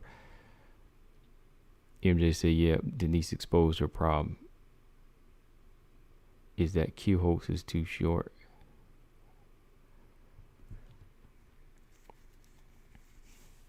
Yeah, I think she could have made up for the height disadvantage though, man. I thought she, you know, just needed to go to the body a little bit more and then eventually go up top with the head, you know, with the you know, go up top with the overhand right. Robot Chicken said, yeah, did you watch Torres Aguilar? Yeah. That's why I just brought them fights up. Yeah, those are two grinding fights on the ground. You know, she showed good ground game, very strong. You know, Torres, I remember in that third round, Torres, you know, she didn't look like she was about to be stopped, but she was very, very neutralized there. You know, Wei Li was grinding that elbow in Torres's face, and she had her flat on her back. She couldn't really get anything done anymore. It was over. Then Aguilar, you know, she destroyed her on the ground in one round, brutalized her.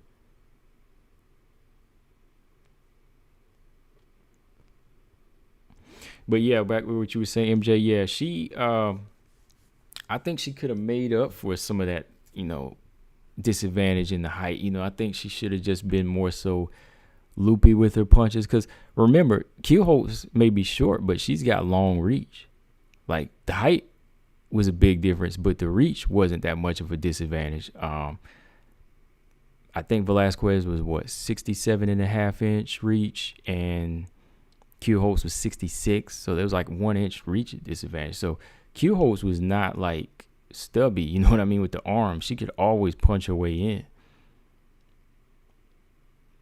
You know, her punches will always make, they will make their landing if, you know, you place them right. So that's why I say, you know, going to the body would have been smarter because it's right on the level. That's why I say if you got long arms and you're short, you still have a chance. You know, versus like a short fighter, you know, like Tisha again. You know, Tisha Torres, you're gonna have to really step in. You know, Tisha short arms, short. You're gonna have to really, really step in and take crazy chances. But, you know, I think Kielholtz, you know, again, long arms and long reach for her height, she could step in, you know, she don't have to step in as much. She can loop punches and they'll find their home a little bit more. Look at the young up and coming strawweight. What's her name? What is her name? Why is it Loveth Young? Loveth Young. You know, Loveth Young is a short fighter, but she can get the overhand right home. You know. Merkenstein 101 said Denise got robbed. I don't think it was robbery, man. I think it was just one of those close fights, man. Could have gone either way.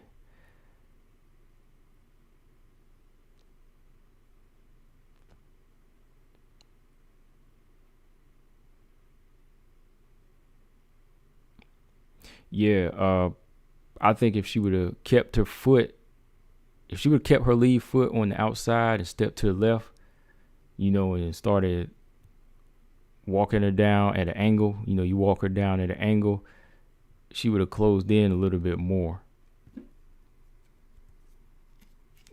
She would close in a little bit more, and then that's where that left hook on the southpaw comes into play. Left hook to the body, and then that right hand starts coming in.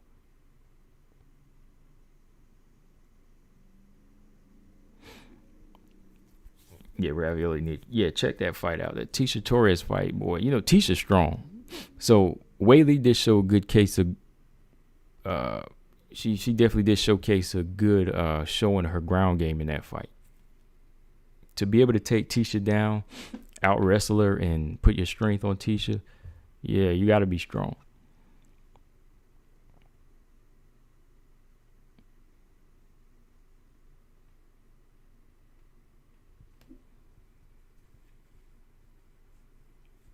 Jocelyn Edwards, I haven't heard anything from her yet as far as on the come up. I mean, as far as her next fight, Jocelyn Edwards at 130, not 135, but 125 was probably her best weight. I think she wanted to take some time off a while back, just to kind of, get a full camp because she was taking a lot of short notice fights. Oh, no. They got her fighting Zara Ferran dos Santos next at 135. Yeah, Jocelyn's fighting at 135 again, I think. Yeah, she fighting the former featherweight. Merkenstein, that jab was money though. Merkenstein, are you talking about Velasquez's jab, right? Yeah, her jab was money. And then, the straight left hand was coming into play. So, man, it's just it's one of them things, man. It's like, it's really in all what the judges were looking for, man. It's like, okay, I see your 101 strikes you land. Yeah, okay, I can argue that. But then I see the accuracy of what Velasquez was doing. And I'm like, uh-oh. And that's where I was like, okay, whoever wins, that's all in what the judges looked at. Both fighters fought their heart out, but nobody really stepped out of the box, though. Let me ask you this, Merkenstein, since you just came in, though. If you feel Denise was robbed, all right, let me ask you this, Merkenstein. If you feel Denise was robbed, okay, let's put it this way. If you were in Denise Kielholtz's corner, would you feel confident? Would you start celebrating at the end of round 5?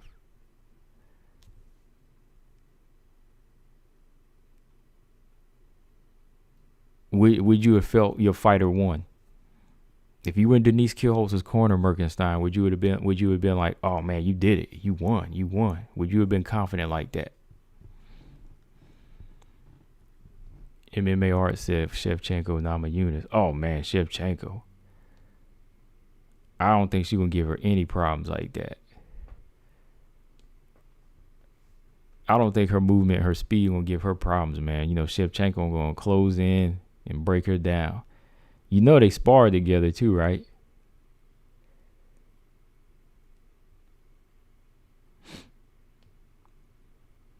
Yeah, Shevchenko put that work in on Rose, man. She gave her work like years back. Okay, Merkenstein said yes, he would. Okay.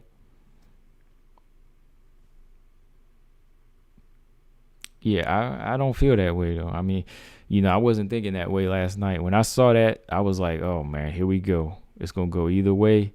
And if it do, I was like, I don't think either fighter gonna. I was like, either fighter can't really get mad which way it go because that's how close it was. Good fight though. That's what I said. I'm gonna watch it again tonight though. I mean, we'll talk second reaction. I'm gonna let y'all know my second reaction. This is my first reaction, and I'm pretty solid on it because I was like, okay, sitting on the corner, edge of my seat last night watching this fight. It was good, man. I mean, I can see where you coming from, Merkenstein, though, because it's like I said, it go either way. If you in that corner, you thought she was touching her up. Okay, yeah.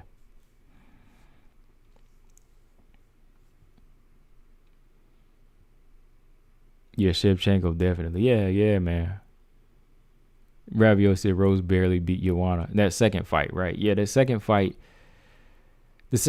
when she couldn't knock Joanna out, Joanna started chopping that leg down in the mid part of the fight. And then Rose came back. I think Rose got a takedown too to secure the 5th round. That 5th round was close. Y'all remember that 5th round was close with Rose and Joanna. But then she got that takedown. She did get a takedown, right? To shut that round down, I think. Either I'm thinking a different fight, I think. I don't know.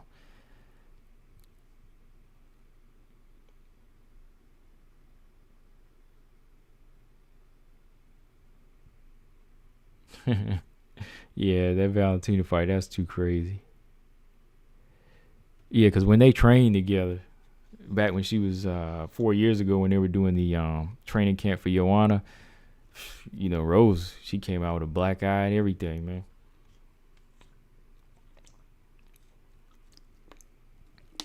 I remember Macy Barber, they trained with a little bit too, and I think that was intense for Macy Barber and them. Yeah, it was.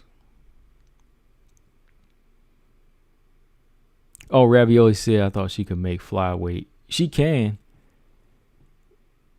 She can, but I don't know, man. Like, she wanted to go back down, but this Zara fight, it must have been the only thing they offered to her. This is in August too. It's coming up in August, but yeah, it's a bantamweight.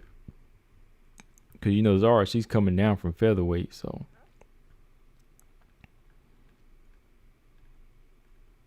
they were probably like, we need more bantamweight, so you got to fight at bantamweight.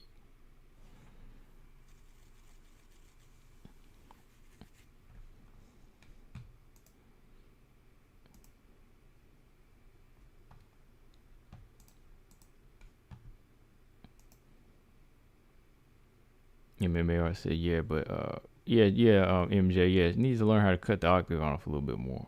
Just cut that octagon off a little bit more. She learned how to cut the octagon off a little bit more. Those punches will start coming together a little bit. Yeah. But yeah, y'all, I'm about to get up out of here.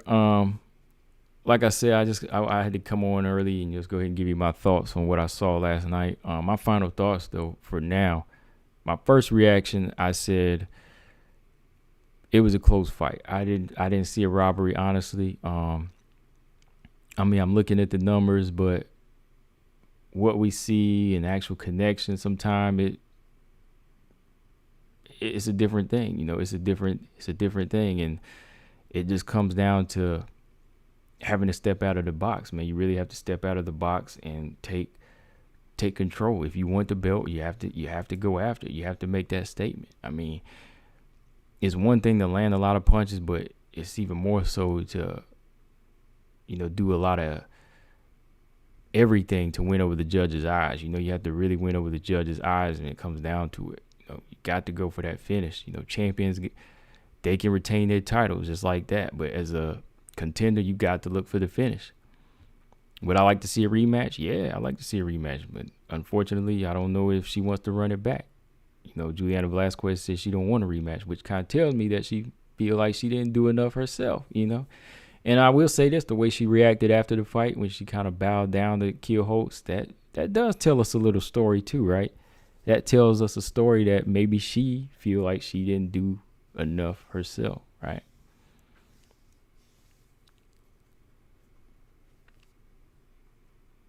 Denise versus Araujo. I'm gonna go with Denise. I'm gonna go with Denise in that fight. I think Denise is more of a.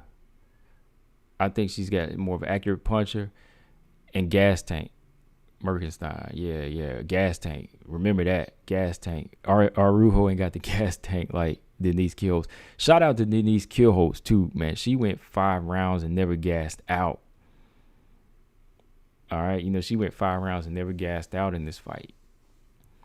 See, Araujo, she can gas in 3 rounds. So I'm gonna go with Denise Kielholtz if she fought Viviane Araújo. MJ said Denise needs to fight like Shevchenko does. Let the fighter come to her and attack. Right? Yeah. Just take subtle movements and you set traps. That's why I was like, let Velasquez take the lead. Let Velasquez come to you, and then you won't have to reach as much.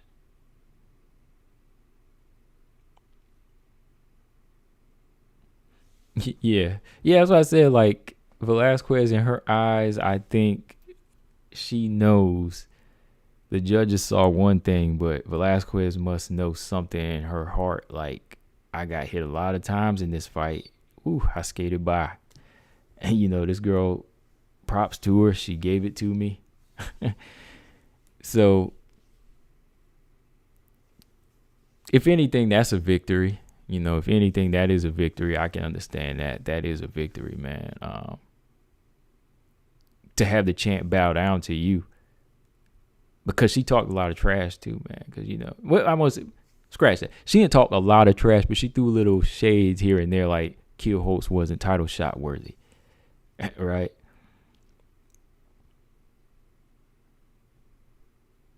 Ravioli said, Will couldn't keep up with no, she can't keep up with Denise's pace. Yeah, gas tank, man.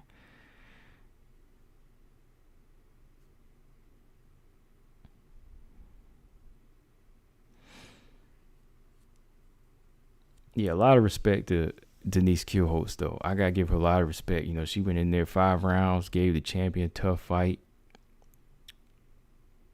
Yeah,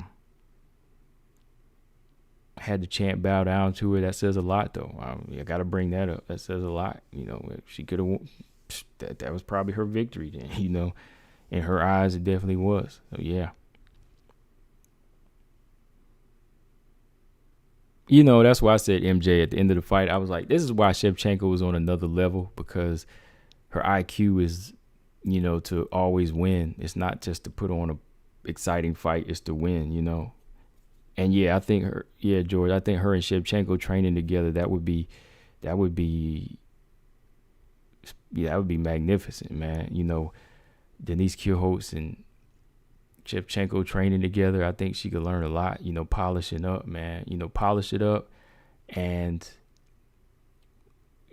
just study how she picks her punches and just look at how she keeps her stance and how she doesn't fold. Like, she won't move. She doesn't budge. She backs fighters up with little subtle movements.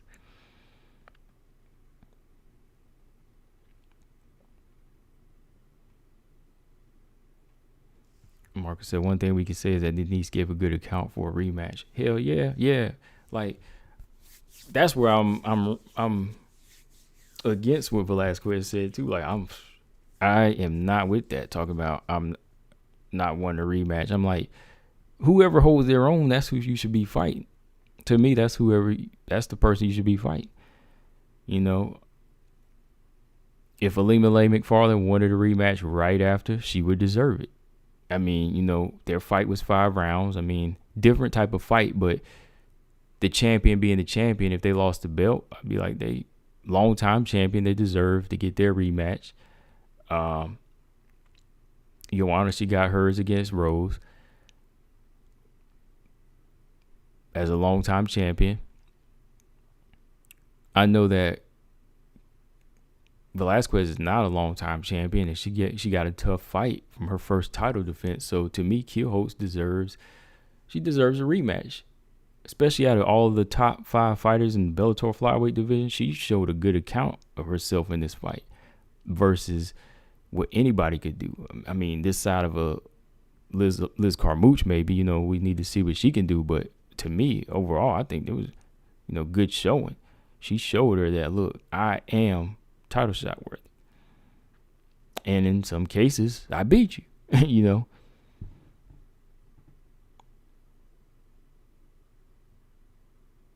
Yeah, Denise and Valentina working together, that would be dope. I know Denise is cool with Joanna and them. Like, she's cool with Joanna, but yeah, that would be a nice collaboration.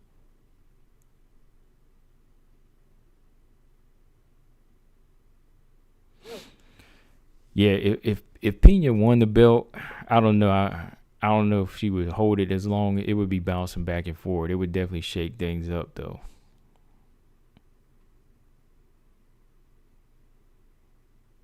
Yeah, Ravioli, I remember that. Yeah, she had missed weight trying to come down to bantamweight. No, she's a fly. No, she's a featherweight, but she's trying to come down to bantamweight. Yeah, that fight got canceled. I don't know what's the deal with Priscilla Cachoeira. Y'all heard about that? I'm about to get out of here, but that was the last question. What did Priscilla Cachoeira say?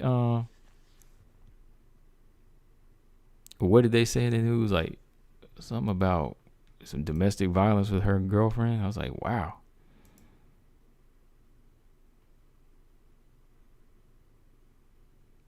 Yeah. I don't think she would learn anything like from Joanna like she would from Valentina. Yeah, they're cool, but I think Shevchenko was definitely better.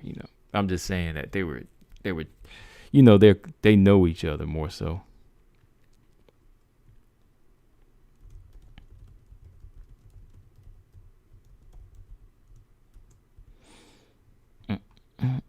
Let's see here.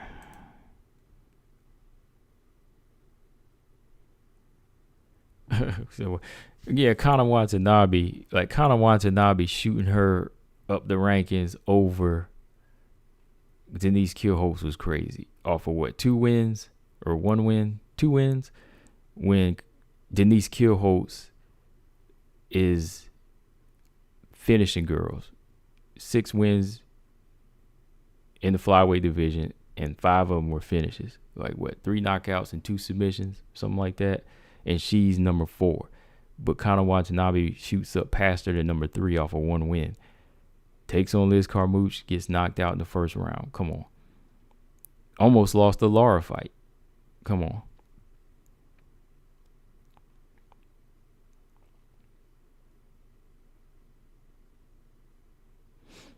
Yeah, George Pace said, I think it was her partner or something like that. That got her out of the fight. So I was like, damn.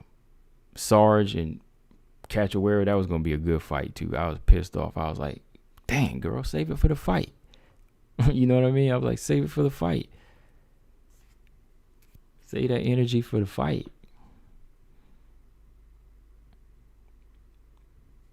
Yeah, it was her partner, I think, George. Yeah, it was. Marcus Bell. Nunes is the measuring stick to see how good you would do against Valentina and vice versa. Right.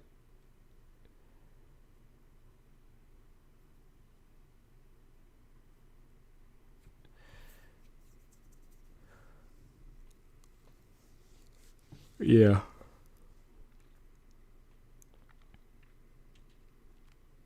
You see, went back and watched that Valentina Priscilla Cachoeira fight.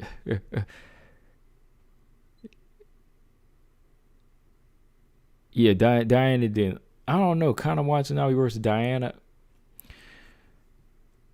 That would be a big step down for Conor Watanabe. I think Conor Watanabe needs to fight Kate Jackson. And I think Kate Jackson will win. Yeah, as Rose, she didn't look too good, man. She didn't look too good.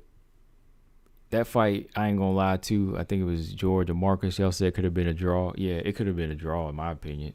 You know, she looked off that. She looked off last night. For real.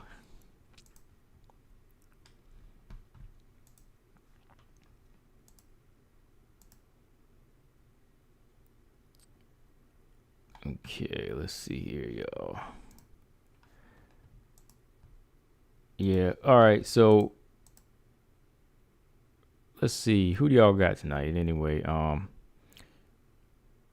who do you got tonight? Merkenstein, Lemos versus Ruiz. Renault versus Tate. Who do y'all got? Let's see. I'm gonna be on her 2 hours. Yeah, I'm about to get up off in a minute. Yeah, let's see who y'all got for y'all that just really started coming through here. I know I got Lemos and I got Renault.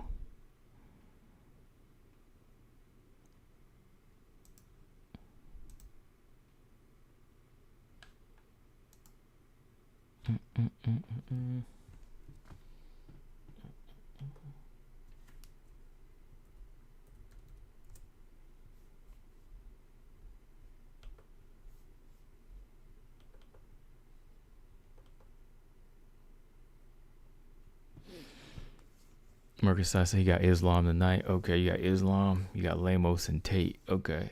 Yeah, everybody thinking Tate, people are looking to Tate to win this fight, huh?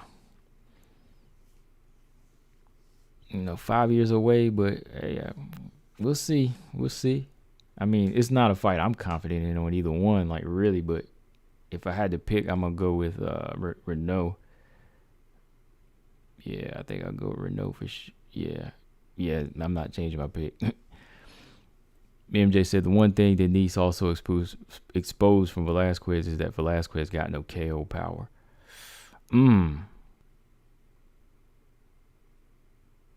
Yeah, I could see that. She really offset her feet. Shout out to Denise Kielholtz. Denise Kielholtz really did put well-rounded pressure on her too, as far as like offsetting her. Cause yeah, she couldn't really land any good counter punches. She's not able to land any good counter punches and hurt her, or knock like you said, hurt her.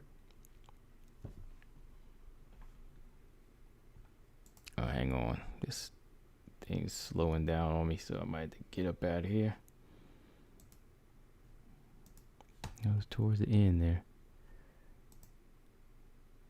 Stream was slowing down a little bit, so yeah, I'm about to bounce here in a minute. Yeah, if Miesha Tate don't win, it'll probably be, I don't know what else she's gonna do from here in. Yeah, Mario and Miesha, the toss up. If I had to pick, I'm gonna go with Renault. Yeah. Because Renault's got the legs and she's got the skill set to move and piece her up to me.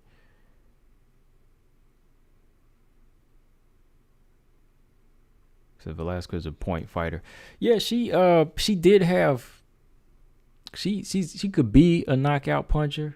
She could, if she was committing more. If she commit more to sitting down on her punches a little bit more, and wasn't so keen to get out of the way, and be overly cautious. But it's like we were saying earlier, you don't know. The chin might be an issue.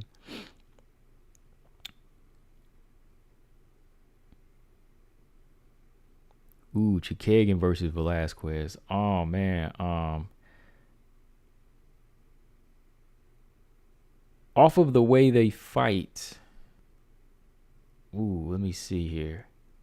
Cause it's not gonna be a walk in the park for Velasquez if that's what people are thinking. I think Chikagan.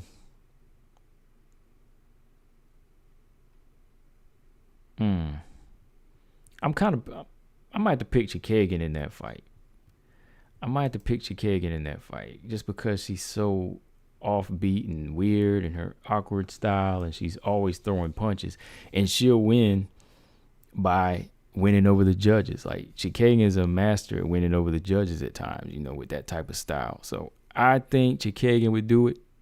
I'm not confident in that pick, but I think she's more so committed to being a point fighter. She knows how to win like that. And if Velasquez is not throwing enough, Chikagan will throw and land, but Chikagan won't get hit as much because she moves a lot. So Chikagan will touch you and move. She's touch and go. Yeah, it's a hard fight though. Definitely. George said Marian's a black belt in jiu-jitsu. Yeah. Yeah, she beat McGann. Yeah. Miesha's wrestling isn't enough.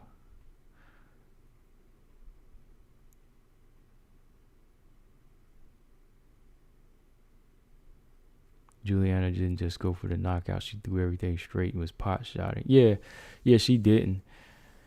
And I think that's how Caitlin works. Caitlin kind of works, she just works. She'll just work against whatever it is you're trying to do, and she'll get it done. If you're not hurting her, if you're not able to hurt Caitlin, Caitlin's going to get comfortable and just outwork you.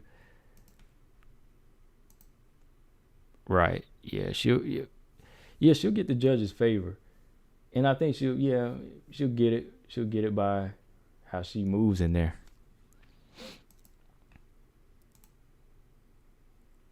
But yeah, y'all, I'm about to get up out of here. Good talk, man. Like I said, I'll come back and we'll talk about it again tomorrow probably. Like I said, I'm gonna watch this fight again, but that's my reaction for now. No robbery to me. Let's see if I can change my mind. Let's see if I can make me change my mind. But I didn't see a robbery. Some people feel that way. That's fine. You know, they do. You know, I can see where you might think Dynamite won. Yeah, definitely. If she got it, I wouldn't argue. Kielholtz won it. I can't argue with it. But yeah, if you haven't subscribed before yet, you know, go ahead and subscribe. Yeah, which discussion to win, part 1 or part 2? Right now, I think part 1, I already made some good arguments on why it's not a robbery, but you know. But yeah, some of y'all first time come through. Yeah, shout out Merkenstein, appreciate it. Yeah, subscribe. You know, if you haven't, you know, mostly at 7:00. You know, I come through and do videos at 7:00 and just like to give y'all my opinions and hear what y'all got to say about, you know, what go on fights. But I appreciate it, MMA Art. Yeah, next live I'll probably be on tomorrow. We'll talk about these fights at 7, and I'm gonna watch this fight tonight. George did not, Coach. Shout out, Coach. Yeah. Like I said, everybody got their opinion, but you know, no robbery. I rematch. Let's solve it. Rematch. Somebody step out of the box. Rematch. You know? But yeah, shout out to everybody in chat. Appreciate it. Like always, I am out of here. And I am Combo Burger 99. Make sure y'all subscribe. Peace.